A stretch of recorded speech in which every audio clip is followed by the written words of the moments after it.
death to life. Doesn't get any bigger than that. Find out how Jesus changes death to life in this episode of 5 Minutes Closer. I'm Vaughn Weatherford, and this is 5 Minutes Closer. For the next 5 minutes, let's explore some biblical truths and apply them to your life.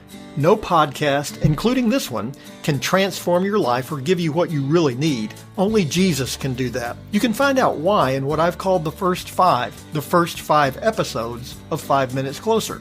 Each following episode explores scriptural truths that, if you follow them, will bring you 5 minutes closer to the person God created you to be. Let's see if we can get you 5 minutes closer. My cousins and I used to play the Game of Life, a board game in which players move their tokens around a board, attempting to accumulate the most money by the end of the game. We changed the rules. Instead of following the path in the direction indicated, we allowed each other to circle the board as many times as we wanted. We played until the bank ran out of money or we got bored, whichever came first. Unfortunately, life doesn't work that way. When we reach the end, we don't have the option of going around again. In addition, the person with the most money doesn't win. Death is the great equalizer. Rich and poor all face the same end. That makes Jesus' statement in John chapter 5, verse 24 all the more profound. He changes the rules. Here's what Jesus said in John chapter 5, verse 24.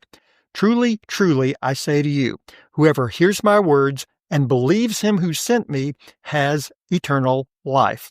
He does not come into judgment, but has passed from death to life. The religious leaders were angry that Jesus seemed to be claiming that he was God. They were right. Instead of dodging their anger, Jesus doubles down on his statement.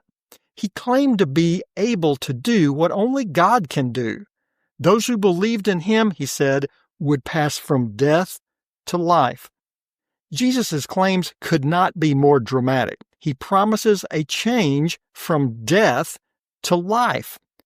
And Christ issues a clear call. He says, hear what I have taught, believe in me, and move from death to life. Two things are essential to understand. First, to move from one place to another, you have to realize that you need to move. Like the proverbial frog in the kettle, you don't realize the water's getting hotter, you won't know to hop out of the pot. We have to recognize that what we need, only Jesus can give. The ultimate end of everything in this world is death. Nothing lasts. Jesus changes that. He changes death into life. He proclaimed it, and then he proved it by rising from the dead himself. What Jesus did brings his challenge. As he stated, there's more than just the knowledge of his teaching.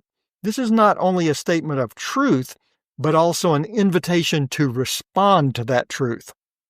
From time to time, my wife takes me shopping for furniture. I look forward to this only slightly more than a root canal. However, furniture shopping does have its advantages. At least there's a place to sit down when you get tired. Most furniture stores have a simulated living room, complete with a lazy boy chair. Every husband in the store races to be the first one to get to that section. The display includes the chair, a coffee table, entertainment center, complete with flat-screen TV. Who needs to buy furniture? I could just live here. Just one problem. The TV is made out of cardboard. At least the simulated picture is crystal clear. The knowledge of Jesus is essential, but Jesus calls for more than an intellectual assent. The religious leaders had complete knowledge of what Jesus had just done. Without belief, their knowledge was as helpful as that cardboard TV. What they lacked was belief, and Jesus knew that faith in him changes everything. Whoever hears my word and believes him who sent me has eternal life. Believe in the only one who can change death into life, because now you're 5 minutes closer. My prayer is that these 5 minutes have challenged you, inspired you, and caused you to consider applying God's message for your life from His Word. To find out more, visit our website at 5minutescloser.com. Join me next time to see if we can get you 5 minutes closer.